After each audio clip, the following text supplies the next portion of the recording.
Mon père, qui est un ancien tirailleur sénégalais, était dans ce qu'on appelait la garde territoriale, la garde nationale.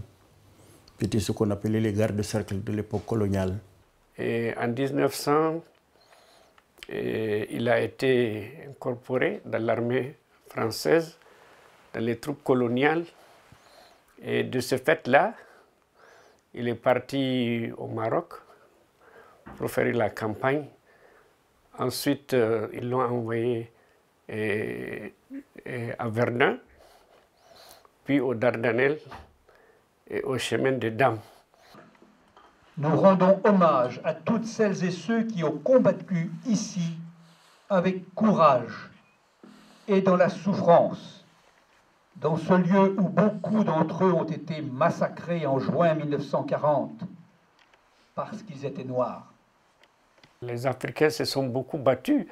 Ils ont perdu des jeunes là-bas. Toute la fleur de la jeunesse est partie dans des combats contre les nazis. Et c'est l'une des raisons qui font qu'aujourd'hui, nous, on nous retrouve ici, même si nous ne sommes pas nés ici. C'est nous les Africains qui revenons de loin, venant des colonies pour sauver la patrie. Nous avons tout quitté par Montgomery foyer, et nous gardons... Moi, je suis né officiellement en 1940. J'ai 2 dates de naissance. Officiellement, sur les papiers administratifs, je suis né en 1945. Mais officieusement, selon le renseignement des curés, je suis né en 1940. Donc, je suis né au Bénin, ancien Dahomey, en 1945. Je suis né le 26 septembre 1942 à Tera, dans la région de Tillabéri, au Niger. Je suis né le 13 mai 1946 à Kati. À l'époque, ça s'appelait le Soudan français, donc qui est l'actuel Mali. 31-12-1944 à Fort Archambault, Tchad. Ma date de naissance, elle est fictive. Parce qu'en fait, je suis né en 1944. Mais dans l'administration, il s'est posé un problème, c'est que mon père avait tellement de bétail qu'il n'avait pas voulu que je parte à l'école parce qu'il y avait mon grand frère qui était déjà à l'école. Donc, il a fallu à un certain moment que mon oncle maternel vienne pour s'imposer que j'aille à l'école.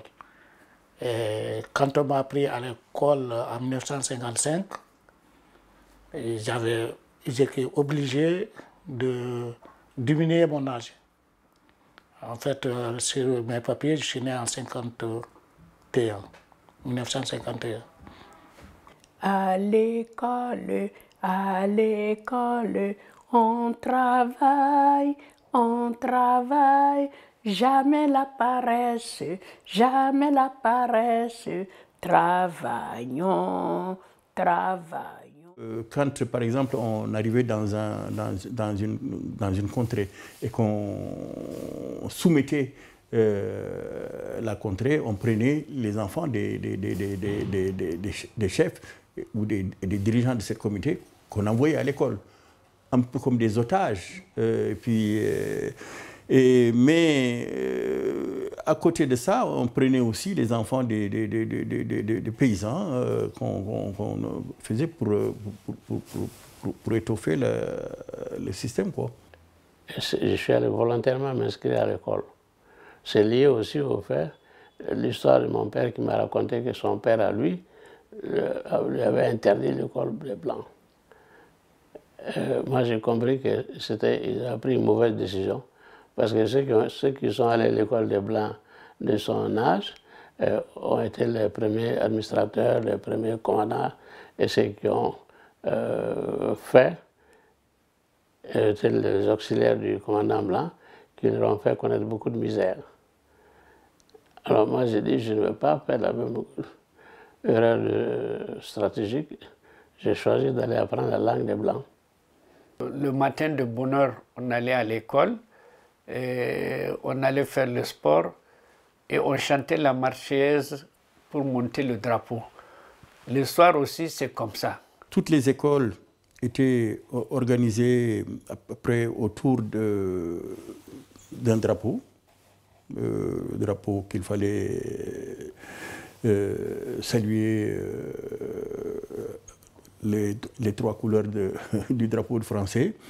On nous a appris que nos ancêtres étaient des Gaulois. Et donc la Marseillaise, toutes ces chansons patriotiques de l'époque étaient notre lot quotidien. Quand vous êtes dans la cour de récréation et que la sonnerie retentit, tout le monde se précipite devant sa classe, on se met en rang. Et vous devez tendre votre bras droit pour que le rang soit bien droit et votre camarade qui est devant vous, vous touchez son épaule. Et ainsi de suite, le rang est parfait et le maître ou la maîtresse arrive et tape des mains, on enlève les bras et chacun rentre en silence dans la classe. J'ai été à l'école par miracle parce qu'aucun de mes frères et sœurs n'a été scolarisé. Parce qu'à l'époque, il fallait aller travailler au champ avec les parents. Ce n'était pas pour aller à l'école qu'on nous donnait la vie. Mon père, il me l'a toujours dit, il savait que parmi tous ces enfants, j'étais le plus frêle, le plus fragile. Donc, il se posait la question de savoir si je pouvais bien m'occuper de travaux champêtres. Parce qu'il faut être un peu costaud, il faut être un peu fort. Donc, il savait que j'étais un peu fragile, je n'étais pas malade. Je n'étais pas un enfant malade, je n'étais pas chétif, mais à côté des autres, j'étais un petit fragile. Donc il a sauté sur l'occasion du commandant de cercle pour dire « Ah, ben, lui, il va aller à l'école. » Donc c'était une double chance. On ne savait pas ce qu'on allait faire 2 mois plus tard, si je pouvais supporter les travaux comme les autres frères. Et puis, attention, c'est le commandant qui l'a dit. Donc on va essayer. Et comment se fait-il que sur 15 enfants, vous qui étiez la 14e, avez été la première à aller à l'école? Ah, je vous disais tout à l'heure que c'est vraiment le fruit du hasard. C'est-à-dire quand mon papa est décédé, ma mère avait son petit frère qui vivait en ville. C'était l'un des premiers lettrés entre griffes. Bon, il sait parler et écrire français, mais il n'a pas été très loin. Mais en tout cas, il était considéré comme un homme évolué dans la famille. Le devoir lui imposait d'aider sa sœur, puisqu'elle se retrouve seule à élever ses enfants. Donc il a décidé d'emmener avec lui en ville un des enfants pour l'aider à se former, enfin en faire quelque chose. Lui, il était un maître tailleur à l'époque, un couturier, comme on le dit maintenant. Donc il voulait emmener mon frère. Celui après qui, moi, je suis né, c'est un garçon. Et à l'époque, c'était aux garçons qu'on donnait la priorité. Donc il est venu dans l'idée de partir avec mon frère. Et quand mon frère a su qu'il est venu le chercher, lui, il ne voulait pas y aller parce que l'oncle était très sévère. Donc on avait tous peur de lui. Mon frère s'est sauvé. Et moi, j'étais là, accrochée à ma mère. Et je crois que je dois avoir 4 ans à peu près à l'époque. Elle me dit, alors toi, tu viens. Je n'avais pas le droit de refuser. Nous, dans la famille, on était tous, tous les garçons et tout ça. La priorité de l'éducation des jeunes garçons, c'est-à-dire il y a une grande école qu'on appelle l'école coranique Madrasa pour nous. Et on a fini d'accord le cycle que je disais même élémentaire de l'enseignement coranique avant d'entrer à l'école formelle qu'on appelle l'école moderne. L'école est dans un village voisin qu'on appelle le Dili, il y a toujours l'école là d'ailleurs. Et tous les matins, les garçons, pas très peu de filles, Nous, les garçons, ben, on y va peut-être en groupe, parce que quand je dis en groupe, je sais que dans mon village, on était 3 à aller à l'école. Donc tous les 3, on se regroupe et on y va. On n'avait pas de table ni de banc. Et la natte était notre banc et la brique était notre table. Et nous venions aussi à l'école avec du fumier pour aller mettre dans le fumier le jardin du directeur et l'arroser. Donc certains amènent des petites calebasses, nous amenions des assiettes ou des calebasses, ça dépend. Après les classes, nous partons jusqu'à la mare qui est loin, la mare de Sirf-Kwara, donc les gens de terrain se souviennent, et nous faisons les plants du directeur, nous plantons de la tomate, des choux, de l'aubergine, et de la salade, de la pomme de terre. Mais c'était des enseignants catholiques. Effectivement, mon premier maître s'appelle Cyprien, c'était un Samo de notre groupe humain. Donc il savait, lui, avait été à cette école-là, il savait bien parler français et tout ça. L'enseignant, ce n'était pas un institut, c'était on dit moniteur à l'époque. Le moniteur, il était là pour suivre les recommandations du curé. Le jour où le curé venait, c'est la fête. Mais le curé vient jusqu'au nous. Je me rappelle une anecdote. Le curé est venu pour faire une messe et il a oublié ses ustensiles dans la ville. Et il avait déjà sorti sa soutane. Ah! C'est une relique, il ne faut pas s'approcher. Il ne faut même pas s'approcher de la porte, attention. Il n'y a que les initiés, c'est le curé, c'est le Jésus, c'est le Seigneur lui-même qui est là. Alors ça m'a beaucoup marqué ça. Donc on ne pouvait pas s'approcher jusqu'à ce que le curé revienne avec des ustensiles et puis enfiler la nouvelle soutane et tout. Bon. Les enseignants, à notre époque que je connais, on a eu des Africains. Et puis, mais seulement, il y a aussi les directeurs d'école et consorts, tout ça, ce sont les Français. Et puis, les contenus de l'enseignement, bon, on apprenait très peu l'histoire de l'Afrique, mais on apprenait beaucoup plus. On connaît plus le fleuve, par exemple, le fleuve français, plus que les fleuves africains ou bien tchadiens. Je connaissais la profondeur de la Seine, la longueur de la Seine, le Rhin, la Loire et tout ça, là, on a tout appris. On était des Français, mais on était, voilà. Et vos ancêtres, c'était qui? Les Gaulois.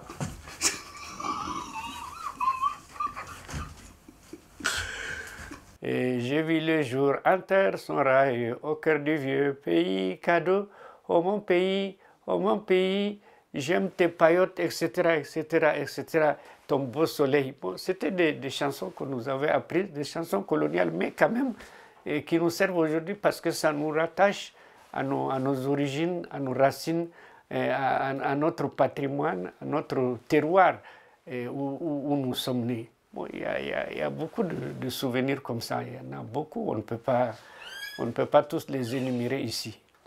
Et il y avait des surveillants dans la cour, si vous ne savez pas, et qu'on vous surprend en train de parler votre langue, celui qui vous a attrapé vous met au cou une tête de singe.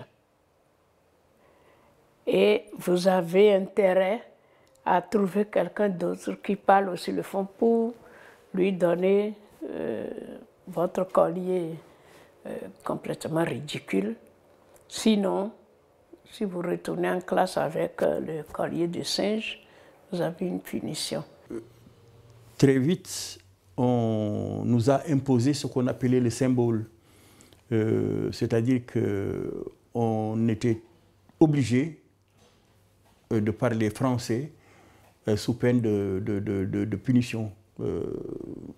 Donc, si on nous surprenait à parler nos langues locales, on nous remettait symboliquement, on nous remettait les symboles pour dire que voilà, tel a parlé en Pulaar, tel a parlé en Hassania, tel a parlé en Wolof. Donc, à la fin de la journée, on prenait celui qui avait fauté et on le prenait par 4 et on le corrigeait des services corporels. on le prenait par quatre et on le chicotait bien bon. Chicotait un peu. Oui, oui.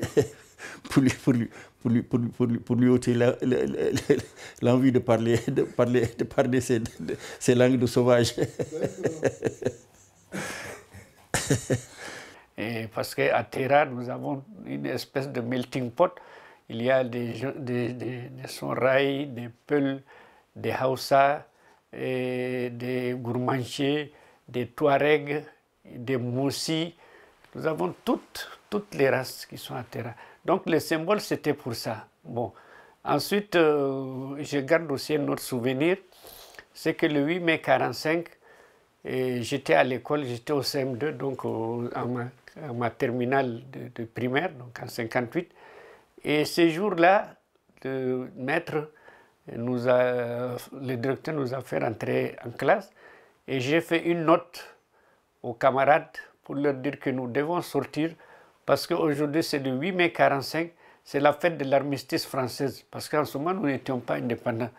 Et le directeur a surpris le camarade qui lisait la note, il a arraché la note et il m'a amené chez lui, il disait qu'on devait me donner 100 coups de bâton et je me rappelle que tous les camarades sont venus m'arracher. Et j'étais tellement maigre que si on me donnait un coup de bâton, je ne sais pas si j'allais survivre. Donc il y avait cette solidarité.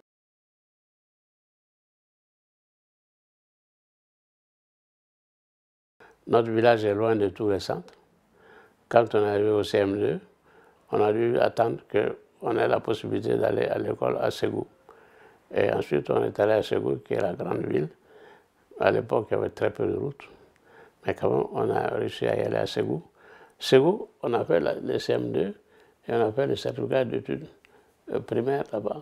Et c'est là que moi, notre génération, on voulait aller plus loin.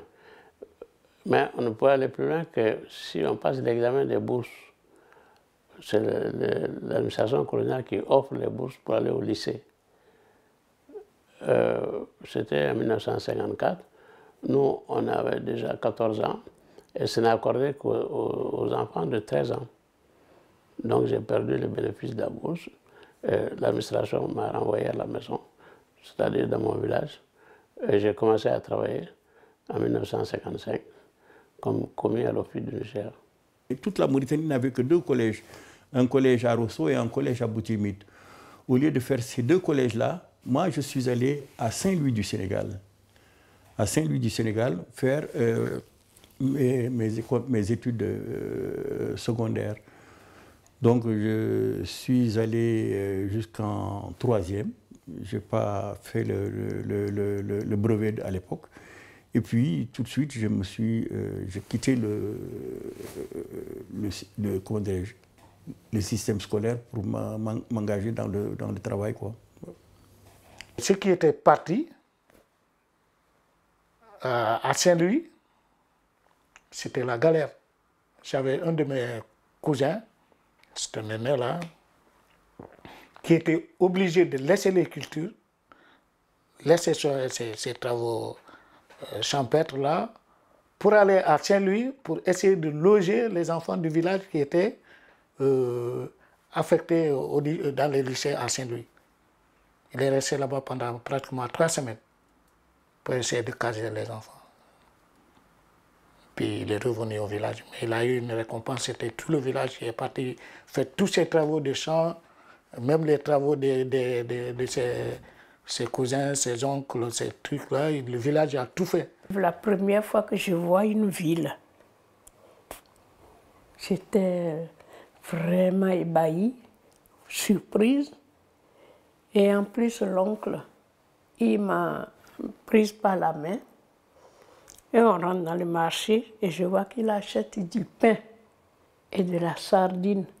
Mais attendez, c'est pas courant de manger cette chose-là au village.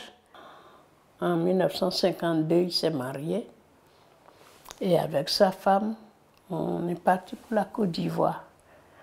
Donc j'ai passé une bonne partie de ma petite enfance aussi en Côte d'Ivoire et j'ai commencé le secondaire là-bas. Donc je suis rentrée au cours secondaire sous le régime français Et j'en suis sortie, j'étais redevenue béninoise. Même déjà à l'école primaire, on était la jeunesse, c'est-à-dire de PTT-RDA, c'est-à-dire que la RDA, le Rassemblement démocratique africain, nous avons la section du Tchad, d'ailleurs dont le président père de l'indépendance du Tchad, il est de ma région. Donc on avait cette prise, on regardait les gens faisaient et tout ça. Et puis il y a eu des débats, il y a eu beaucoup de débats d'indépendance et tout ça les gens. Et puis personnellement, quand j'étais à Abéché, qu'est-ce qu'on avait fait? On avait manifesté devant l'armée française. Quand ils ont créé, ils ont voulu faire les États sahariens. Là, ça, je me rappelle très bien. Et on a conçu des pancartes, tout ça. On dit non à l'empiètement du Tchad. On ne peut pas accepter qu'on divise le Tchad, voilà, tel. Et puis on a manifesté encore pendant la deuxième essai nucléaire du Sahara. Ça, je me rappelle. Oui, donc il y a eu une certaine prise de conscience qui était beaucoup plus avancée par rapport à d'autres pays. Au lycée de la Fosse, il y avait une session estudiantine de militantisme étudiant. Mais les grandes sessions, c'était à l'université de Dakar.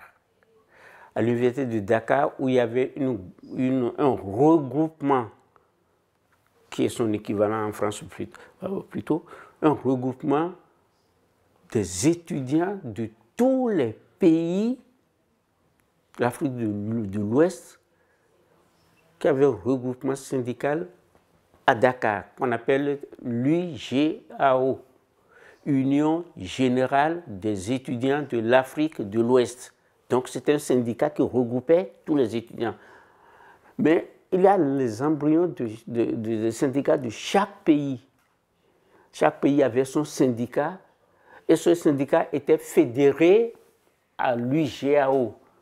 Nous, au lycée de la Fosse, nous étions dans le syndicat des étudiants dahoméens, dont le siège était à Dakar. Alors, le siège était au Dahomey, mais qui avait une branche très importante au niveau des étudiants de Dakar. Donc, nous, on était fondus dans ce mouvement.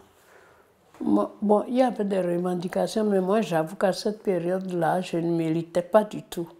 Comme j'attendais mon bébé et j'étais préoccupée par ça et mes études, je ne militais pas, mais je sais qu'il y a des groupes d'étudiants qui manifestaient, qui réclamaient le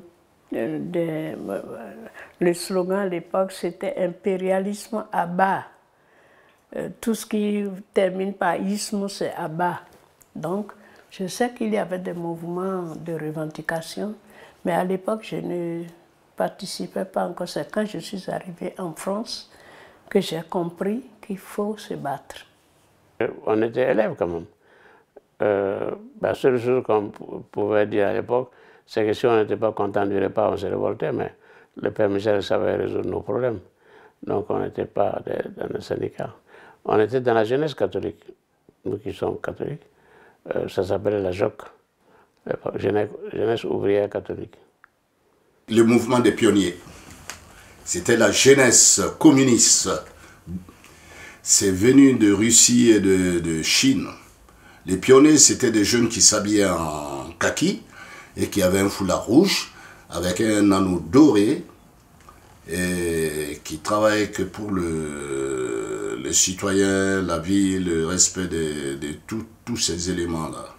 Ça s'appelle le mouvement des pionniers. C'est le mouvement communiste en fait, des jeunes communistes. On les appelait les pionniers, comme le Cœur Vaillant, Ici, on manifestait, c'était pour présenter notre contentement, pas pour désapprouver quoi que ce soit. On n'avait pas le pouvoir de le faire. Voilà, et le mouvement communiste, tu suis et tu suis. Voilà, c'est pour ça qu'après, plus tard, je suis devenu socialiste. Le débat sur le communisme existait déjà. On parlait de communisme en Chine, de communisme en Russie, de machin. Mais nous, on n'était pas suffisamment informés pour nous intéresser à ça. Un jour, le père Michel nous a parlé d'un livre qui s'appelle « L'étoile rouge sur la Chine », des éditions Quasterman. Et il nous l'a recommandé. Et je crois qu'il a même trouvé ce livre. Et puis, nous, on a pu le procurer. Moi, je l'ai lu d'un bout à l'autre. Et j'ai découvert que l'Étoile rouge de la Chine, c'était une critique du Parti communiste chinois par un missionnaire. Mais l'effet sur moi a été tout le contraire, probablement de ce que souhaitait l'auteur. Et oui, parce que la Chine est un pays très pauvre. Le développement de la lutte du Parti communiste chinois nous a plutôt séduit que repulsé. Nos conditions, les conditions de nos populations n'étaient pas tellement loin les unes des autres. Donc l'Étoile rouge sur la Chine a été pour moi un livre qui a marqué ma première prise de conscience politique, je peux le dire.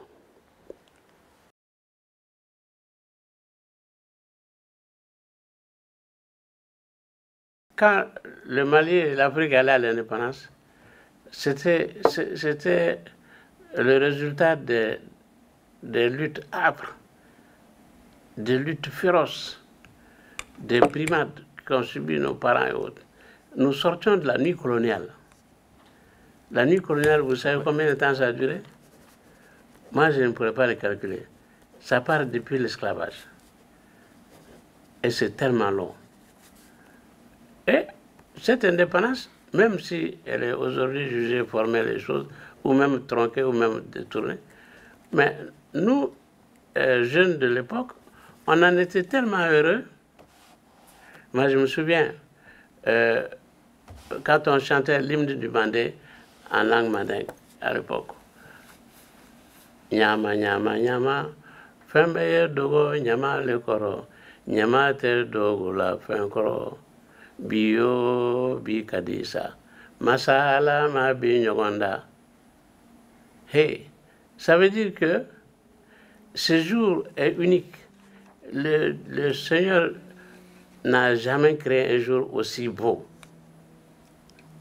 dans notre nation. C'était l'indépendance. À l'époque, c'était la grande fête. Bon, les politiciens chantaient à tue-tête, on est indépendant, nous ferons maintenant les choses comme nous on veut, nous sommes à nous-mêmes. Enfin, les slogans, ça s'appelait Ablodé. Ablodé, l'indépendance. Donc ça a été la liesse populaire. Les gens chantaient, dansaient. Bon, nous on faisait, sans comprendre vraiment le sens, on était trop jeunes. Un gamin comme moi, c'était une fête de plus. Eh oui, qu'est-ce que tu veux que je t'explique? L'importance que ça avait, non, je ne le réalisais pas à l'époque, il faut dire la vérité. Moi, c'était une grosse fête, une grande fête, et j'étais bien content. Alors voilà, hein. On a chanté, on a bien bu, on a bien mangé. On dit ça va être mieux qu'avec les Blancs, c'est faux. On s'est trompé. Je le dis ouvertement. Quand il y a eu les indépendances, au début c'était l'euphorie, parce que bon, quand on entend on est indépendant, bon, les anciens ils disaient c'était l'euphorie. Mais ça s'est estompé d'un seul coup parce qu'à un certain moment, les gens se posaient la question, mais on est indépendant, mais le résultat il est où? Bon, le jour de l'indépendance, la veille, le président Djori avait fait un discours, c'était la nuit. Donc j'ai le discours dans mes livres d'ailleurs. Il disait que bon, c'était une nuit exceptionnelle, nous allons être indépendants. Bon, vraiment c'était l'ambiance. Nous étions heureux, tout le monde était content, nous avons défilé, les gens étaient contents. Vraiment, on était indépendants. Mais on ne pensait pas qu'un jour ou l'autre, on aurait eu assez de problèmes avec la France. Parce que bon, on a eu cette histoire d'uranium qui est venue briser l'élan de solidarité et puis diluer l'amour, comment dirais-je, ce filon d'amour que la France et le Niger ont. Mais vraiment, c'était formidable, c'était formidable. On n'avait jamais cru qu'un jour on aurait été victime de tous ces va-et-vient, ces chutes et ces rechutes avec 9 présidents, 7 républiques, 4 coups d'État. Vraiment, on ne pensait pas qu'on allait aboutir à ça. Mais bon, chaque État est comme chaque être vivant. On tombe, on se relève. Et puis après, bon, on évolue et puis on s'affirme. À l'époque, dans les années 60, quand la Mauritanie a proclamé son indépendance, c'était la joie, bien sûr. Les gens avaient l'impression que la colonisation est terminée. Maintenant, on était libre de notre destinée. Et c'est vrai qu'on a un peu travaillé dans ce sens. Maintenant que la colonisation est finie, la France est partie, il va falloir gérer ça. Et c'est un peu à quoi nous avons servi dans les premiers temps, puisque nous avons eu la chance d'être les premiers formés pour prendre la relève, quoi. Et ben, nous avons travaillé dans les années 60-62 à Ayoun, justement, dans l'est du pays, avant que je n'aille à nouveau à Dakar pour faire une autre formation, c'est-à-dire diplômé d'État.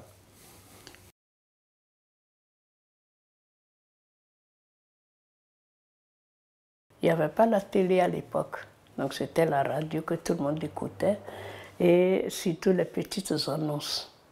Et j'entends mon nom, qu'on demande à Nimayon Christine, épouse Adjaki, de venir rapidement au ministère de l'Éducation pour poursuite des études en métropole.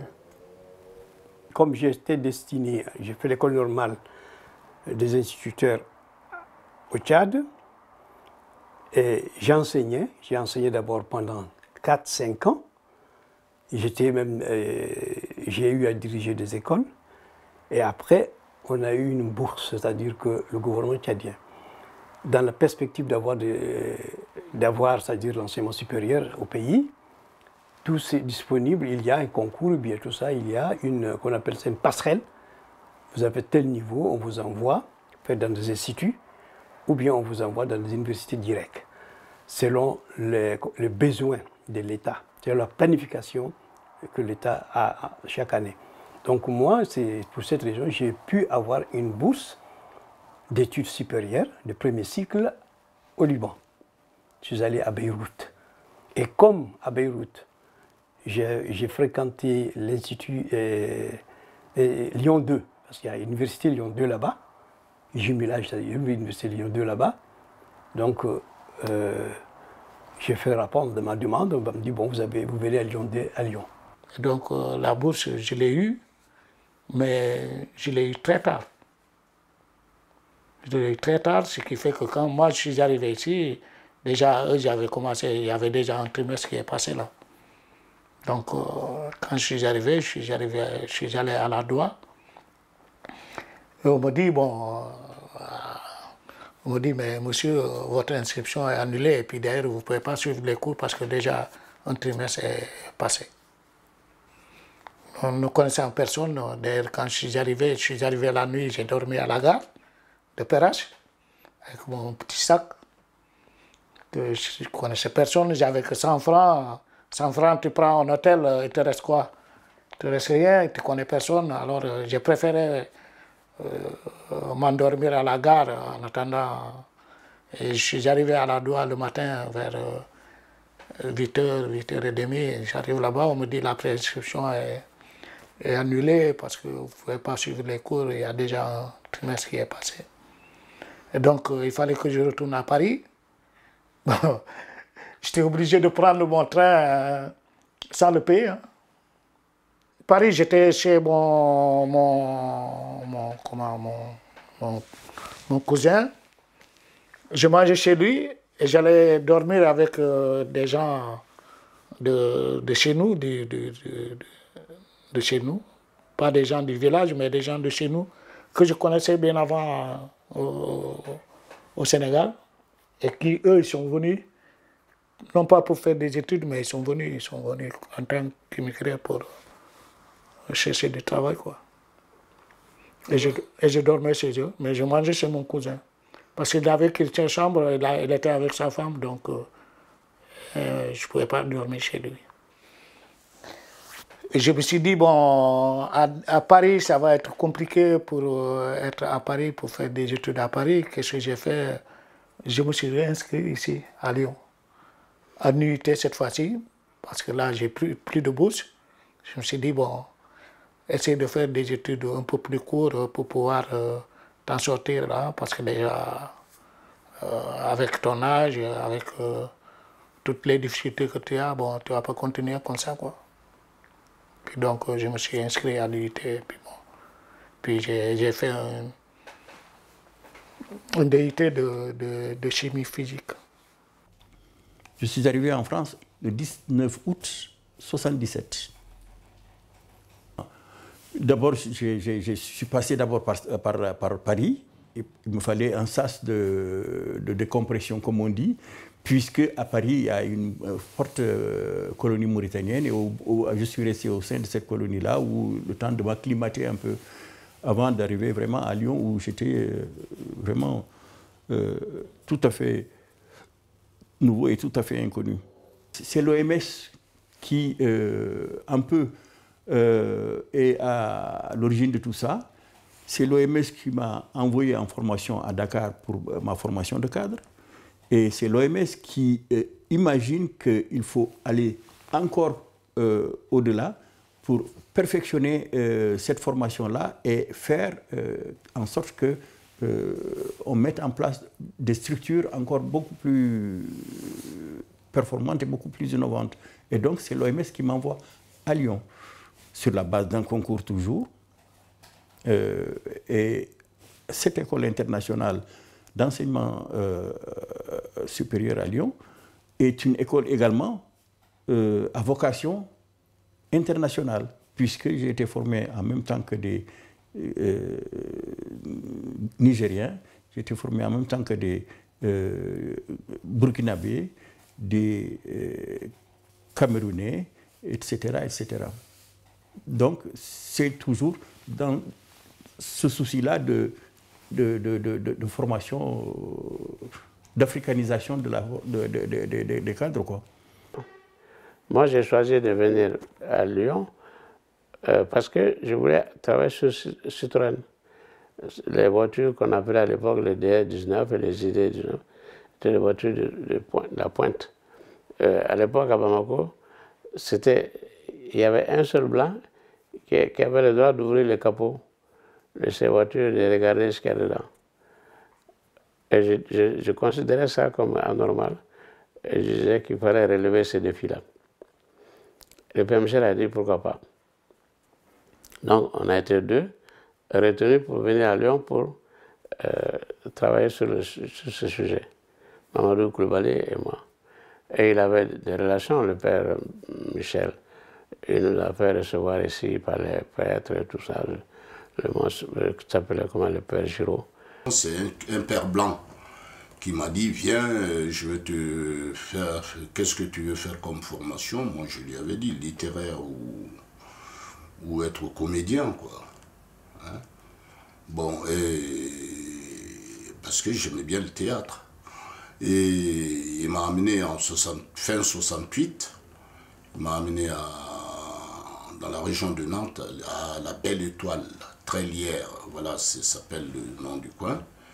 Et là, j'ai passé, comme je t'ai dit, j'ai passé un an avec lui. Il m'a inscrit plutôt ce que lui voyait bénéfique pour moi, c'est parce que moi je ressentais dans un lycée de la Chambre de commerce de Nantes en comptabilité. Voilà. Pour un gars qui était nul en maths, c'était bien. Hein. Bon. Il le savait puisqu'il avait été un de mes profs quand j'étais jeune à Cathy. C'est un père blanc qui avait fait Cathy. Alors donc, ben voilà, et j'en ai eu marre, travailler, bosser. Moi je bossais de 8h du matin à 18h. Et il fallait que j'aille au cours à 15 km, il fallait que j'y sois pour 19h. Alors après j'arrive en classe, heureusement j'avais des bons amis qui me copiaient moi je dormais par la fatigue. On m'a dit Université de Saint-Étienne. Moi, je ne savais rien de tout ça. Donc, j'arrive à Paris, on me reçoit, on me remet l'enveloppe pour, ils appellent ça pour l'équipement. Et on me dit, ben, vous prenez le train demain à telle heure pour Saint-Étienne et que quelqu'un est chargé de venir nous accueillir. Donc moi, tout bêtement, je monte dans le train et on se dirige vers Saint-Étienne. Et arrivé là-bas, on me dit, non, c'est pas l'université d'Athas, c'est Lyon. Et j'ai passé la première année d'université là, en 1969. Et je suis arrivée donc un 2 janvier. Et je passais mon temps à pleurer les nuits parce que je me retrouvais seule. Je pensais à mon enfant que j'ai laissé là-bas, mon mari. Mais qu'est-ce que je suis venue faire ici? Si j'avais le billet retour, je ne sais pas si je ne serais pas repartie. J'étais à Cotonou. J'ai travaillé au Trésor. Et du Trésor, j'ai tout manigancé avec mon épouse. On s'était mariés entre-temps. Donc je peux dire maintenant mon épouse. On s'est tout manigancé. Et dès que j'ai pris mon congé administratif, un soir où officiellement, le lendemain, j'étais dans l'avion. Et puis ma femme m'attendrait à Perrache, à la gare de Perrache. Et quand je suis arrivé à la gare de Perrache, elle était là avec un autre Daoumé que je ne connaissais pas, mais qui avait une mobilette. Donc, qui voulait nous prendre tous les deux sur la mobilette pour nous amener dans un quartier Montchar. Je ne sais pas si tu connais Montchar, c'est dans le 3e. Hein. Dit non, non, non, il y a les trolleybus qui passaient. Il y a un trolleybus qui passait juste devant la maison. Bon, donc avec ma valise et tout, prendre le trolleybus et on arrive à Montchar. Voilà, on est installé, on a resté à Montchar quelques mois et après on a trouvé une chambre que le CROUS avait mis à notre disposition par elle, parce qu'elle était boursière. Moi j'étais un aventurier, personne ne m'a envoyé. J'étais en congé administratif en partant de Cotonou, donc tout était en son nom. On lui a donné une chambre de résidence. Elle était dans une résidence, elle a demandé une chambre de mariée. Et comme il n'y en avait pas dans la résidence, il y avait à la Duché, le CROUS avait un certain nombre de logements à sa disposition pour les étudiants. Et il nous a mis dedans. Et voilà, on est resté à la Duché pendant 18 ans. On a eu les enfants à la Duché. On a commencé à travailler les uns et les autres. Et après, on a atterri ici. On a mis un peu de pécule de côté. On a acheté ici. Les premiers temps, on était dans un, je ne sais pas si c'est un monastère ou quoi, mais on n'est pas resté longtemps, on nous a transféré à Gerland. Là. Il y avait un foyer à Gerland, où on était avec des jeunes de notre âge, mais très rapidement aussi, on s'est distingué parce que là-bas, il y avait plus ou moins de délinquants. Nous, on n'était pas restés là. Le responsable là-bas, il s'appelait Marc. Marc a bien compris qu'on ne pouvait pas rester là. Et je crois qu'ils se sont arrangés avec le père Giraud pour qu'on ait des logements hors de ce. Et puis on a habité dans les différents endroits. Moi j'ai habité à l'île Barbe. Puis ensuite j'ai trouvé un logement chez Madame Berlier. C'était à côté de l'université. Donc c'était très proche de mon lieu de travail pendant des années. Puis ensuite j'ai logé à rue Baudin, 20 rue Baudin à Lyon. C'est toujours là. Tout mon séjour à Lyon s'est bien passé de ce point de vue-là. J'étais au foyer de Gerland. Et qu'est-ce que je faisais? Ces gens-là, à ce moment-là, bon, le français c'était difficile pour eux. Donc moi je les avais proposés en échange. J'ai acheté un tableau et puis je les apprenais à l'alphabet, quoi. Et en échange, je mangeais, parce qu'ils avaient un truc là, ils cuisinaient, quand ils revenaient, ils cuisinaient, et moi quand je revenais des cours là, je mangeais avec eux. C'est comme ça que je me suis débrouillé. Et à l'époque, il n'y avait pas tous les magasins de produits exotiques qu'il y a maintenant sur la grande rue de la Guillotière, ça n'existait pas. Donc c'était chez Badourien qu'on allait voir ce qu'on pouvait trouver qui ressemble à ce que nous avons l'habitude de manger chez nous. Et c'est là que j'ai découvert pour la première fois du gombo séché, qui était attaché à une petite, un petit fil, et on achetait les gombos séchés comme ça. Et quand je venais à la maison, je les faisais ramollir dans de l'eau chaude. Et c'était une joie de pouvoir manger ce plat de chez nous qu'on ne trouvait pas. J'allais au restaurant universitaire, point final. Et le jour où j'ai trouvé ça, c'était vraiment... On était content de pouvoir faire un plat du pays. Vers les terreaux là-bas, c'est un Asiatique, mais je crois que son grand-père était à Madagascar. Eux, ils sont nés à Madagascar. Et donc, qui est là, qui a ouvert une épicerie. C'est la première épicerie que j'ai vue. Il y avait une autre épicerie qui était à Vanvrin. Là, c'était des Africains, mais c'est des Maliens. Je crois qu'ils collaboraient avec des Libanais. Donc, après, entre-temps, il y avait des épiceries, maintenant, des Laguier, entre-temps, quoi.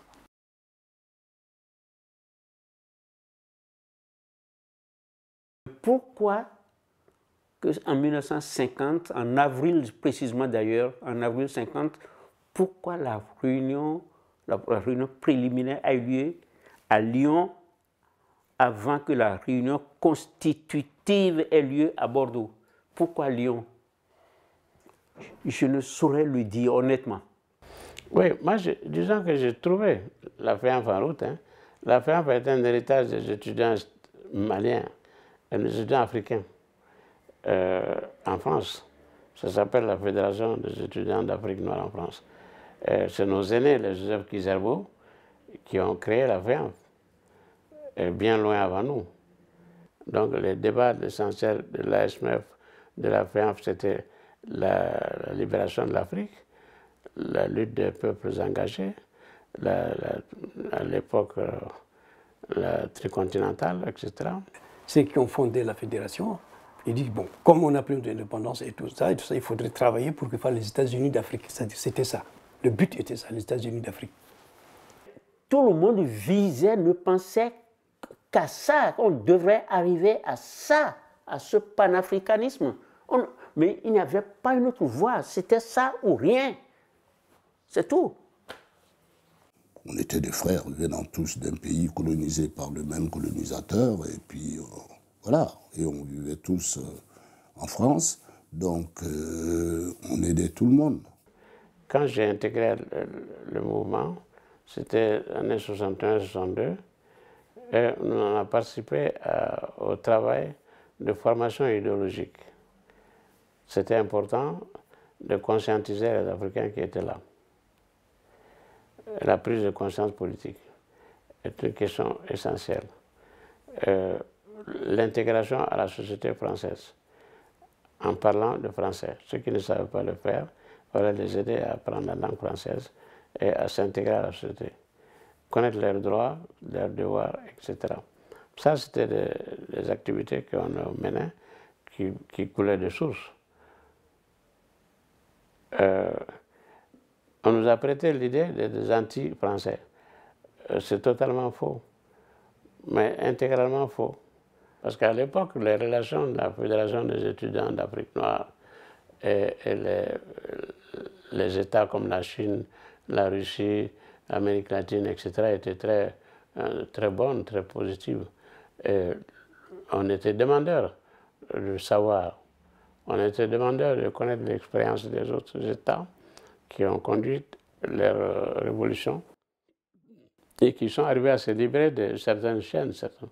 Et l'expérience de la Chine était très intéressante pour nous. Les actions pour les étudiants africains, c'était d'abord les rencontres, ensuite les conférences qu'on donnait pour expliquer telle ou telle situation. Par exemple, quand il y a eu le coup d'État militaire au Ghana qui a renversé le docteur Kwame Nkrumah, on a fait une grande conférence pour dénoncer ça. Ça faisait partie de nos activités. Et puis il y avait une rencontre annuelle de la Fédération de la FEANF à Paris. On y participait de temps en temps. Mais aussi on avait des préoccupations d'existence en France. Et il y avait le début des premiers migrants qui venaient travailler en France. Il y avait cette préoccupation de les alphabétiser, de les intégrer à la société française. Les associations que nous étions, on se chargeait de ça. C'était le volet social de nos activités. Une association comme FEANF, il débat la situation d'abord en place des étudiants sur place, et après la situation politique intérieure du pays, de chaque pays. Et les accords auxquels la FEANF a pris conscience ne voulait pas qu'il y ait vraiment ces systèmes précaires, contre tout ça, on dénonçait. Et nous, on avait dénoncé ici, à Lyon, ici, on était, tous les étudiants sont réunis, tchadiens, qui sont à Lyon, à Marseille, Paris, tout ça. On a fait une déclaration commune que c'est une usurpation de pouvoir et tout ça, voilà, tel. Bon, automatiquement, tous ceux qui étaient boursiers, on nous a coupé la bourse. Mais c'est comme ça que ceux qui sont encore... Moi, j'ai préparé mon DA, donc on était obligé d'aller changer. Personnellement, j'ai changé ma situation en tant qu'étudiant, mais étudiant salarié. Ils nous demandaient à nous d'organiser les voltaïques, d'organiser le bal de la FEANF. C'est nous qui l'organisions, les voltaïques. Il fallait quand même du fonctionnement. Si on voulait avoir des liquidités, il fallait faire des soirées. Les soirées servaient à ça. Le bénéfice, on louait les salles, mais on louait les machins. Mais après, le bénéfice servait à être déposé dans une caisse pour pouvoir aider les étudiants. Nous, on le faisait, nous, les travailleurs à l'époque, comme on disait, on le faisait pour aider les étudiants. Et puis nous, quand on organisait aussi, ils venaient nous aider pour qu'on ait un fonds de caisse. Au Toulouse, Montpellier et autres, nous demandaient, nous Lyonnais nous demandaient de leur envoyer des gens pour expliquer comment nous avons fait. J'étais presque chef de mission.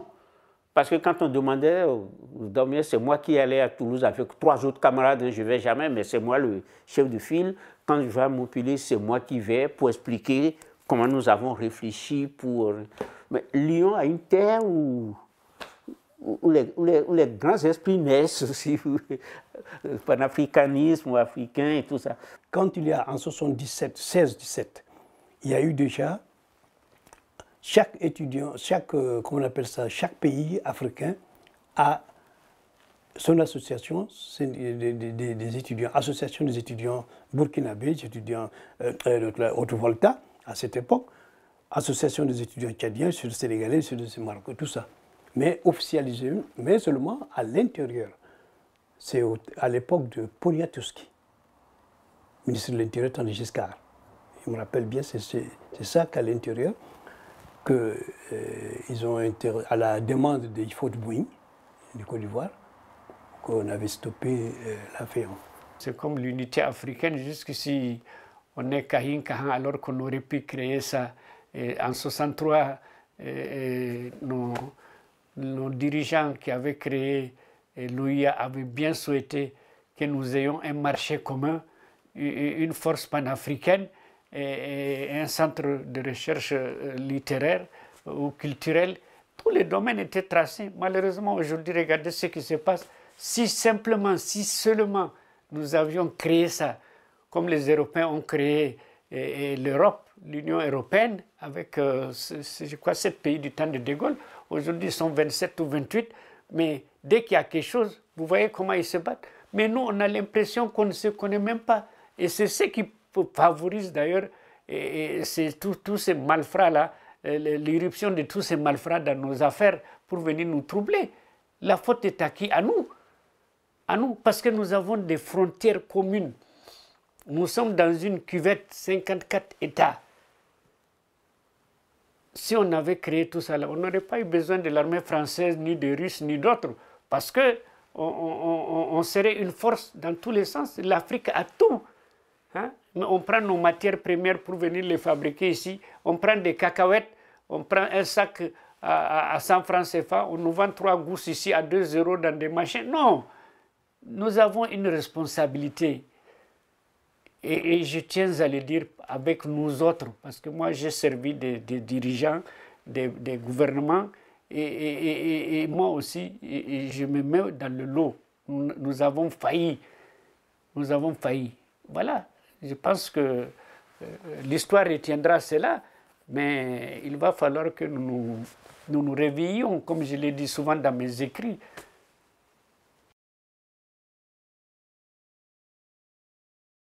Moi, j'ai estimé que j'étais sanctionné à tort. Mais il se trouve que j'ai aimé. Je n'ai pas du tout été mécontent qu'on m'ait renvoyé chez moi parce que je voyais de frais de transport à payer. Et j'étais très heureux de retrouver le Mali, mon pays et l'Afrique, bien que ça m'a fait quelques ennuis quand même. Mais j'ai bien fait de retourner au pays parce que ça m'a donné l'occasion de me reconstruire et de me créer mon propre chemin et de réapprendre à devenir un vrai Malien, à devenir un vrai Africain. Parce que l'enjeu de la question, pour moi, c'est l'Afrique. C'est le problème politique au Tchad qui a conduit, c'est-à-dire la déstabilisation et la guerre au Tchad, et qui nous a conduit beaucoup des étudiants, une fois finis les études, ne peuvent pas travailler convenablement. Une fois rentré au Tchad, le pays déstabilisé, je dirais même que nous avons ici beaucoup de cadres supérieurs qui sont en France ici depuis des années et qui ont fini comme moi, on a fini avec la retraite, des médecins, il y a 350 médecins tchadiens qui sont ici. Et je vous dis, mon cadet, il est médecin lui aussi, mais il est resté au Gabon. Parce que le pays, ceux qui ne veulent pas se battre pour travailler, eh bien, il n'y a pas de problème à partir ou bien on subit. Mon cas est pareil, c'est la déstabilisation, c'est l'insécurité, non, c'est-à-dire problème politique, pas l'insécurité, l'insécurité on la crée. Le problème c'est un problème politique.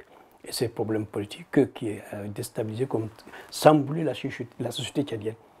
Et qu'on n'arrive pas à avoir une continuité de développement.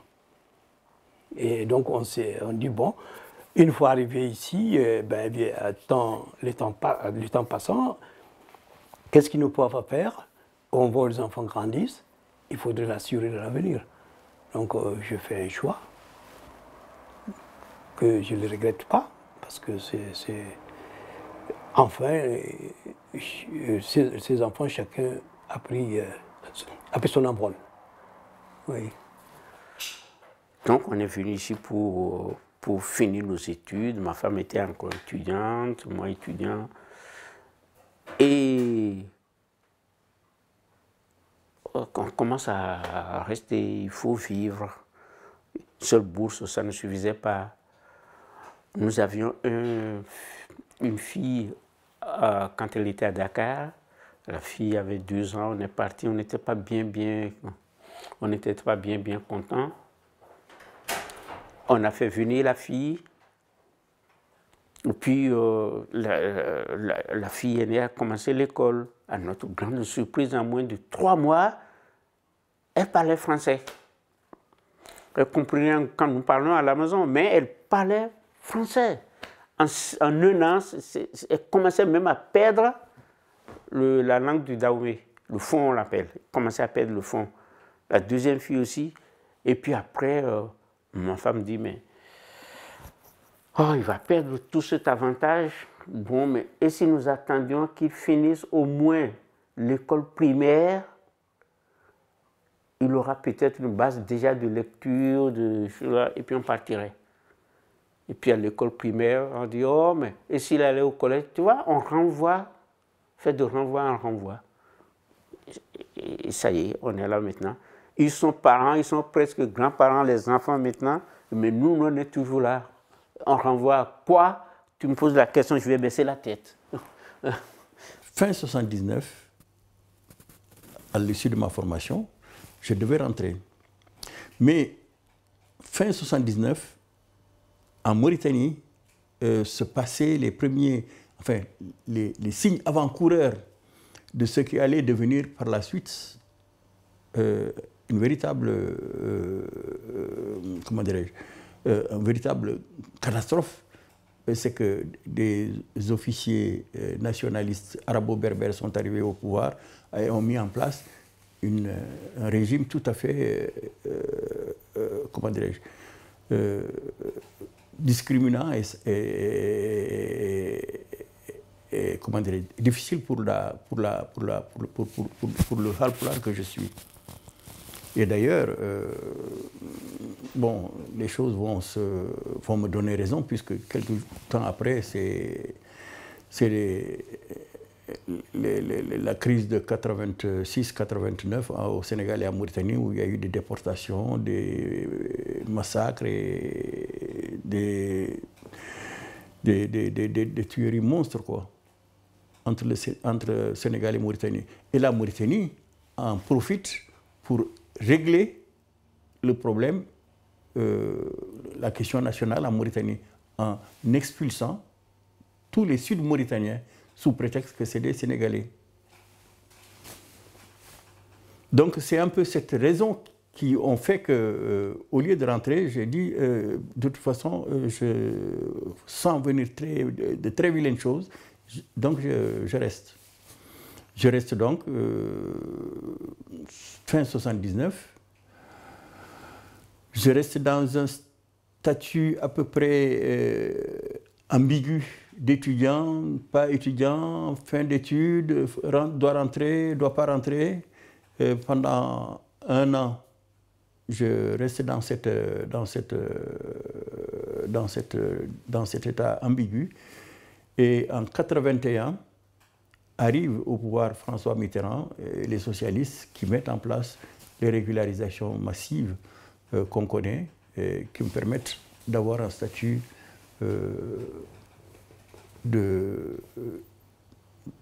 d'immigré régulier. J'ai connu ma femme en 73. 73, tu l'as connue au Burkina? Voilà, elle était venue parce que moi je dirigeais une mission de plantation d'arbres à travers le pays. Mais dans ma région d'abord j'ai commencé. Dans ma région d'abord j'ai commencé et c'est comme ça que je l'ai connue. Donc tu as rencontré ta femme française au Burkina? Non, j'ai rencontré ma femme blanche parce que moi j'étais français aussi. Ben oui, mais j'ai rencontré ma femme blanche, je préfère, au Burkina. C'est comme... Et puis j'ai pris mon billet, puis j'ai dit au frère, voilà, je vais pour me marier. Il y en a qui m'ont cru, d'autres qui ne m'ont pas cru du tout. D'autres m'ont rigolé en disant, ouais, c'est ça, ouais. Alors quand je suis arrivé le 16 février et le 3 avril, le 3 avril 2016, le 76, je me suis marié à la mairie de Villeurbanne. Monsieur Gagnère, qui était le maire. Au tribunal de grande instance de Villeurbanne, j'ai trouvé une dame charmante, une juge sûrement. J'ai dit, madame, voilà ma situation. Moi, j'ai habité le Soudan français. Mes parents sont du Soudan français, donc elle a dit donc ils sont français, comme vous.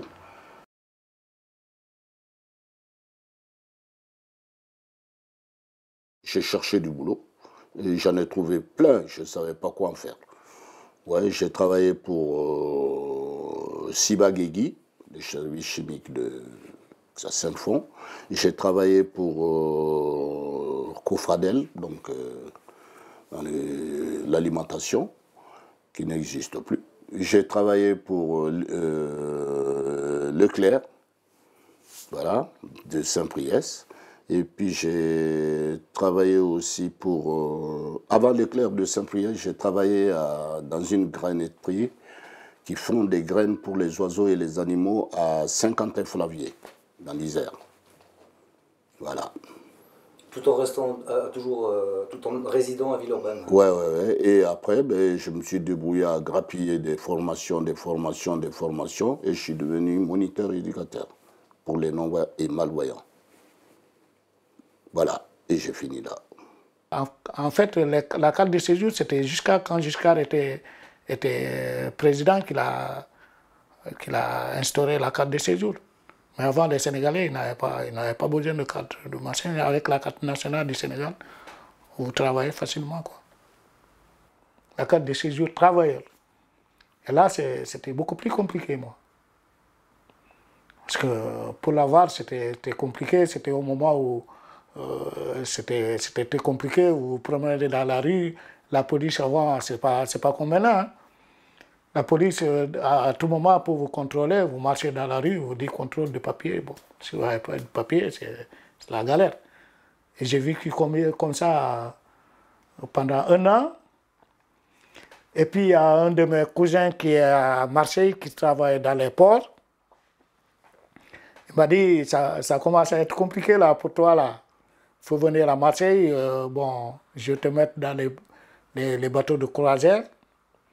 En attendant que tu trouves quelque chose. Et c'est comme ça que j'ai commencé à travailler dans un bateau de croisière. Et ma femme arrive.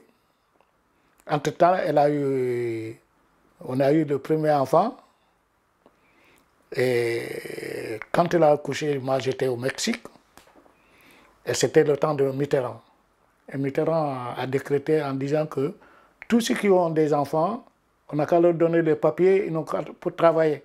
Parce qu'ils ne peuvent pas galérer ici avec leurs enfants comme ça. Et moi, j'étais au Mexique, dans le bateau, on m'a appelé du bateau, on m'a dit qu'il vient vite, parce qu'il y a de bonnes nouvelles. Le port d'attache suivant, j'ai demandé à mon chef là de débarquer, de revenir vite en France, pour pouvoir essayer de faire mes papiers, quoi. C'est comme ça que j'ai eu mes papiers. J'ai eu mes papiers, 1 mois après, j'ai trouvé du boulot. Et j'ai travaillé, là où j'ai trouvé du boulot, j'ai travaillé jusqu'à prendre ma retraite là-bas. Le père d'Angéfil avait trouvé un job pour moi, toujours dans le 3e. Donc, je suis arrivé à Lyon, j'ai fait 3 jours de repos et j'ai commencé à travailler dans une fabrique de caisses de réfrigérateurs, voilà. Donc moi, je ne savais rien faire, évidemment, mais moi, je servais de manœuvre, je portais les trucs, et je gagnais 450 francs.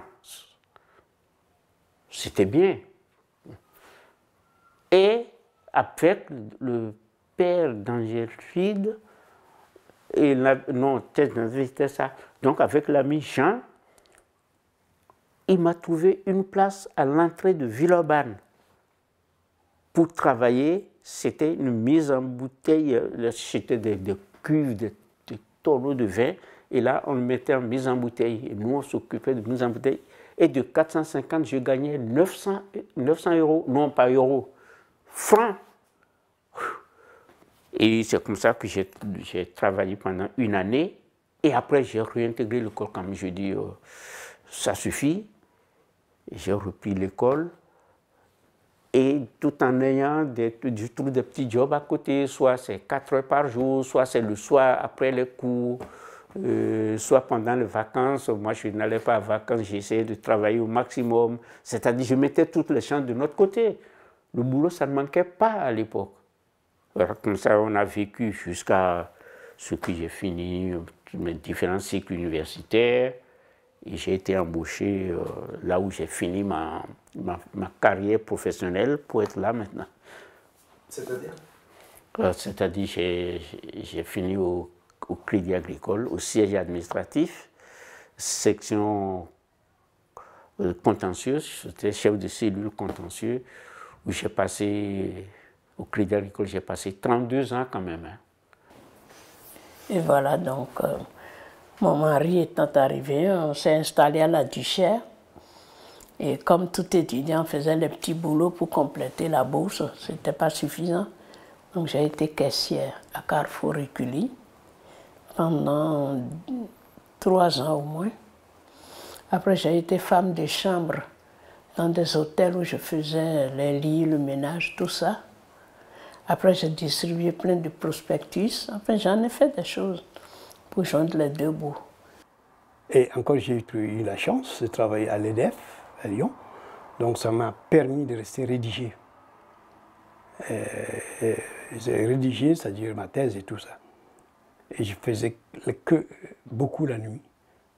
Tranquillité, et puis on faisait. Donc, ça m'a permis à faire. Et puis, en même temps, j'ai eu des gens qui m'ont aidé au travail, qui m'ont donné, même pour imprimer, qu'on sorte tout ça, c'est grâce à l'apport de l'EDF.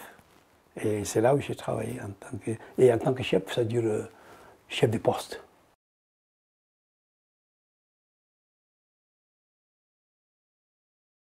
Et c'est même nous qui sommes à l'origine de la création de l'ABRA, Association des Béninois de la région Rhône-Alpes-Auvergne. C'est nous qui avons rédigé les statuts. Ça a commencé à nous intéresser de nous occuper des compatriotes. Donc on a créé l'ABRA. Et on a assuré, on était membre du bureau. Moi, j'étais la trésorière. Mon mari n'était pas dans le bureau, mais il était dans le groupe des sages. Il y a un groupe qui s'est constitué des plus anciens Béninois qui sont là, qu'ils appellent le groupe des sages. Maintenant, moi, j'ai intégré aussi le groupe des sages une fois que je n'ai plus de responsabilité dans le bureau de l'ABRA. J'ai intégré le groupe des sages. Donc, quand il y a un conflit dans la communauté, ils nous appellent, ils nous demandent d'intervenir. Donc, pendant cette période, on a initié beaucoup d'activités au sein de l'ABRA. On a fait donc l'accompagnement scolaire pour les enfants. On a fait, pour libérer un peu la femme, on a proposé des permis de conduire pour les femmes et les jeunes. Parce que souvent, le couple a une voiture, mais il n'y a que le mari qui conduit. Et quand la femme lui demande de l'accompagner, faire des courses, non, je n'ai pas le temps, j'ai ceci. Et la femme est obligée de traîner les caddies dans le bus, tout ça pour faire les courses et revenir. Donc nous, on leur a dit, mais libérez-vous un peu, allez apprendre à conduire vous-même. Et à l'époque, ça paraissait vraiment une idée folle, quoi. Notre communauté, on vit sur une association qu'on appelle ACTRA, Association de la communauté tchadienne de Rhône-Alpes, Auvergne-Rhône-Alpes, que j'étais parmi les fondateurs. Et c'est cette association-là qui regroupe, c'est-à-dire on a tout le mois, on a 2 fois une réunion. Dans le 8e, on a une salle auquel les membres se regroupent là-bas pour débattre de ces problèmes et tout ça. Et on a aussi les étudiants pour faire la connaissance de nouveaux qui arrivent et pour connaître les problématiques qu'ils ont et en même temps voir quelles sont les démarches que l'association peut faire pour eux, pour les assister, pour les aider, pour les intégrer dans la vie. Parce que ce n'est pas la même chose quand on vient du pays et la situation, c'est pas la, même en étant étudiant, ce n'est pas la même condition d'études. On a besoin d'un soutien. Donc ça existait depuis longtemps, depuis 1987, nous l'avions créé. C'est-à-dire on a créé l'association des Casamassés de Lyon. Tu sais, avant, les Sénégalais, quand ils arrivaient, ils se regroupaient soit en association d'un village, s'ils sont un peu nombreux ici, soit en association de département, soit en association de la région. Il y en avait beaucoup. Moi, quand je suis arrivé ici, les Sénégalais qui étaient là, ils avaient déjà des associations. Sauf que au niveau de notre ethnie, Diola, comme je vous ai dit là, il n'y avait pas d'association. Et quand je suis arrivé ici, avec mon ami là, que je vous avais dit là, qui retirait les sous à la carte là, on s'est dit, bon, il faut qu'on crée une association parce que c'est comme ça qu'on peut avoir des contacts, c'est comme ça qu'on peut faire des trucs de chez nous, des animations de chez nous, quoi. Puis on a créé l'association des ressortissants de la Casamance. Il s'est trouvé qu'à un certain moment, comme il y avait beaucoup d'associations sénégalaises ici, Mais en ce moment-là, on n'avait pas de consulat général, on n'avait que un consul honoraire. Quand il voulait toucher les gens, c'était un problème pour lui. Et à un certain moment, on s'est dit que bon, il va falloir faire quelque chose. Et qu'est-ce qu'on a fait? On a créé l'association qu'on appelle SOPE.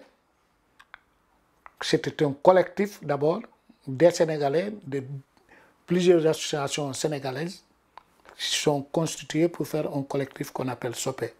SOPE, c'est Solidarité pour exister. Et en 1992, on a créé ce qu'on appelle le collectif des associations africaines, donc qui a regroupé tout le monde. Et cette association où j'étais vice-président, un Guinéen qui était président, et Seydou Camara était le trésorier général. Donc c'est effectivement tous les pays. C'est dans ce groupe qu'on a créé par exemple une cellule qui s'occupait de l'alphabétisation. Alphabétiser les gens, même les adultes qui n'étaient pas bien français, on désignait des personnes parmi nous qui le faisaient. Aujourd'hui, je rencontre avec fierté des jeunes de notre communauté qui viennent spontanément vers moi et qui me disent que c'est grâce à notre action qu'ils ont repris goût à l'école. Sinon, ils faisaient n'importe quoi, quoi. Il y a des parents qui nous ont toujours témoigné leur reconnaissance pour avoir aidé leur enfant à prendre en main sa scolarité comme il faut. L'action la plus emblématique, je disais que c'était au sein des Amis de Présence africaine, parce que c'est une association passerelle qui sert à faire en sorte que les gens se connaissent davantage et échangent mutuellement. Nous avons eu, pour cela, vraiment, nous avons fait un travail formidable, c'est qu'avec des conférences, avec des forums, avec des colloques, partout où nous avons eu à réunir des gens, nous les avons appelés autour de qu'est-ce que nous avons en commun, qu'est-ce que nous pouvons partager et qu'est-ce que nous pouvons faire pour que notre cohabitation soit la plus harmonieuse possible. Et donc c'est ainsi que au sein des Amis de Présence africaine, dont je suis un président d'honneur, nous avons eu toujours cette idée, ce souci de faire les choses vraiment en binôme, une espèce de dialogue en noir et blanc. C'est faire en sorte que toute cette histoire que nous avons eue, toute cette histoire commune que nous avons eue, ne tombe pas dans l'oubli. Notamment l'histoire de mon père, partout des communes où il y a eu des combats, où il y a eu des tirailleurs qui ont été massacrés, où il y a eu des tirailleurs qui ont été enterrés, où il y a des tirailleurs qu'on commémore. Et nous avons toujours été de ces commémorations, nous avons toujours participé au travail de mémoire autour de ces combats-là.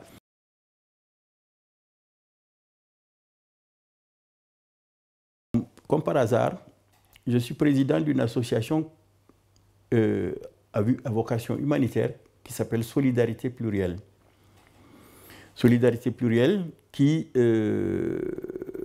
on est un groupe de retraités de la santé, des psychologues, des infirmiers, des assistantes sociales et tout ça, qui ont travaillé en milieu psy et qui sont soucieux de la santé mentale en Afrique.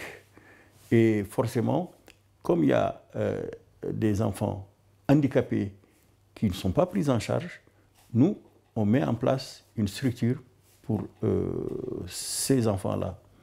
Donc, je suis président d'une association qui s'appelle Solidarité Plurielle, qui a des actions au Sénégal, en Mauritanie, des actions au Burkina Faso et au Mali, notamment en pays d'Ogon.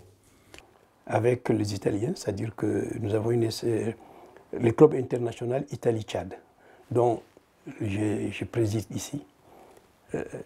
Eux, c'est cette association, je l'ai créée avec les amis, les consuls du Tchad et un Italien, un ami. Et on a organisé le parrainage, l'adoption sur place, l'adoption en distance. On a créé, on est parti au Tchad, on a recensé les enfants orphelins qui n'avaient pas les moyens, tout ça, des 0 à 16 ans. Et on vient avec leur nom, carte d'identité, avec qu'on appelle ça, l'assistance, l'accord du ministère des Affaires sociales et du Tchad. Et on prend les noms, les images qu'on sort, tout, on amène. Et c'était au mois de novembre, décembre comme ça, on faisait, là, cette année, je n'ai pas fait. On organisait une soirée, les Italiens, et puis chacun peut parrainer un enfant à raison de 10 000 francs CFA, c'est-à-dire 28 par mois. C'est ce que j'ai dit. J'ai dit, au lieu de demander à ce que vous adoptez les enfants pleinement ici, laissez-les dans leur milieu. C'est ces arguments que les autorités tchadiennes ont acceptés. C'est bien qu'on a initié le collège du village, on a initié l'école primaire qui compte 3 secteurs maintenant. On est à la base de la maternité du village, enfin bref, tout ce qu'on peut faire, on le fait. Ah, on est resté très très présent dans la famille. À l'époque, comme il n'y avait pas encore de WhatsApp, tous les moyens modernes de communication, on écrivait. Donc par semaine, on envoie des lettres, surtout à mon oncle qui m'a enlevé du village, on s'écrivait souvent. Et puis lui aussi a eu des enfants, donc je me suis occupée de ces enfants après, quand j'ai pu avoir la possibilité financière de le faire. Je l'ai beaucoup aidé, beaucoup pris ses enfants en main. Et aujourd'hui, on est resté très proches, quoi. Quand je vais au Bénin, ces enfants qui sont maintenant des papas et des mamans, ils viennent me voir. Pour eux, je suis leur aîné. Ils ne font pas la différence. Et puis j'ai continué de m'ouvrir à la famille, surtout à ma famille du village où j'étais née. J'ai beaucoup de frères et sœurs. Même si eux, ils n'ont pas été scolarisés, ils ont fait plein d'enfants. Ils sont tous morts, malheureusement, mes frères et sœurs. Il ne me reste qu'une sœur et moi. Donc nous ne sommes plus que 2 de ma famille à être là. Et tous les neveux et nièces, Dieu seul sait s'il y en a une flopée au village, ils veulent tous aller à l'école maintenant. Donc nous, on est moralement obligés de les soutenir, de payer la scolarité pour les uns, la formation pour les autres. Donc on n'a jamais cessé. Même hier seulement, on vient de faire un geste. Donc ce lien est resté, et ce lien est capital, ça permet aux gens de pouvoir survivre un peu. Autrement, s'il n'y avait pas le rapport de la diaspora, eh bien, ça m'étonnerait parce que déjà, l'aide que la diaspora africaine a envoyée pour le monde a dépassé l'aide publique que l'Europe donnait aux États africains, parce que ça fait 50 milliards d'euros. Les Nigériens de l'extérieur, là, il faut vous intéresser à eux, parce que ils viennent en vacances, donc ils amènent des richesses. Quand un collègue part, ils lui remettent de l'argent, des affaires pour donner là-bas. Et ils en envoient aussi par la poste. J'ai dit, mais ils sont chez eux ici. Et on nous a même dit à la conférence nationale qu'effectivement, l'envoi que les Nigériens de la région de Tawa, qui sont là, l'enveloppe était plus lourde que le budget même de la région de Tawa. J'ai une jeune femme qui vient de m'écrire hier, qui m'a dit, vous êtes le Robert des écoles. J'ai dit, oui, c'est moi, pourquoi? Il me dit, tonton, que Dieu te protège. Moi, j'ai fait mon CM2 là-bas. Aujourd'hui, j'ai eu mon bac et j'ai eu ma formation. C'est grâce à toi. J'ai dit, ben, Dieu merci, c'est grâce à Dieu et à nos ancêtres. Elle était toute contente, elle l'a dit à sa mère qui m'a envoyé un bonjour aussi. Ben voilà, moi, cette gamine-là, j'ai dû aller à l'ouverture de l'école, elle était menue comme 3 pouces. Aujourd'hui, elle est ravie. Et il y en a qui sont devenus professeurs des écoles. Ah, ça, je suis fier. Il y en a, ils me le disent, ils me disent, tonton, tu te rappelles de moi? J'ai dit, ouais, tu étais voyou là sur ton vélo. Il me dit, ouais, tonton, je suis fier. Eh bien, je suis instituteur maintenant, tu n'as plus le droit de m'insulter. Ça fait du bien.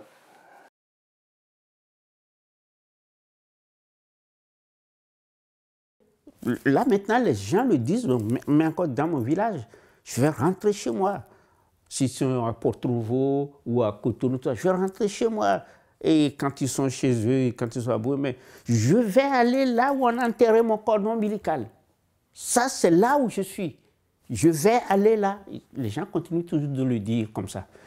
Alors, j'ai dit ça à mon garçon que j'ai choisi, que ce sera au Bénin, que ce sera dans la ville d'Abomey, que ce sera au village. Et au village, j'ai déjà choisi l'endroit. Si je décède un jour, c'est l'enterrement, j'aurais souhaité que ça se passe au Sénégal. Pour une simple raison, c'est qu'ici, comme les caveaux, ça se paye, et tu ne peux pas savoir si tes enfants vont pouvoir continuer à payer le caveau ou ils ne vont pas pouvoir payer le caveau. Donc, la meilleure solution pour nous, le plus souvent, c'est qu'on t'enterre chez toi, là-bas. Une fois que tu es enterré, dans les villages, il n'y a pas de caveau, il n'y a rien, hein, on vous enterre et puis c'est tout. Le cimetière, là, il y a une place, là, on vous enterre là et puis c'est bon. Donc c'est beaucoup plus simple, c'est reposant pour la personne qui est morte et c'est reposant pour les enfants financièrement. Le seul bémol, c'est que si les enfants veulent aller faire une prière, il va falloir se déplacer en Afrique. Mais nous, la plupart des Sénégalais ont opté cette solution d'être enterrés au Sénégal. C'est vrai que pour cette histoire de finitude, j'y pense souvent. Au niveau des capacités physiques,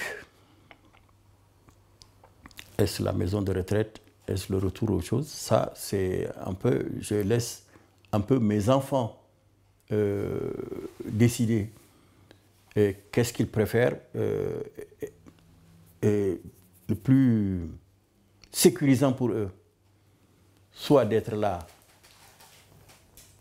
à leur côté, soit de retourner vivre au pays. Ça, c'est mes enfants qui décideront. Je leur laisse le choix, de façon à ne pas leur priver de cette décision-là qui, tout compte fait, les concerne aussi. Donc je crois que je conseille d'ailleurs, et certains le font, que la plupart de ceux qui sont restés ici, là, que même s'ils doivent rester ici, qu'ils aillent au pays. Et d'ailleurs, c'est ce que font les Nigériens maintenant qui sont là. Ils y vont régulièrement comme ils sont à la retraite. Vraiment, je les félicite. Ils y vont, ils font 6 mois, ils font combien de mois, ils reviennent, ils repartent.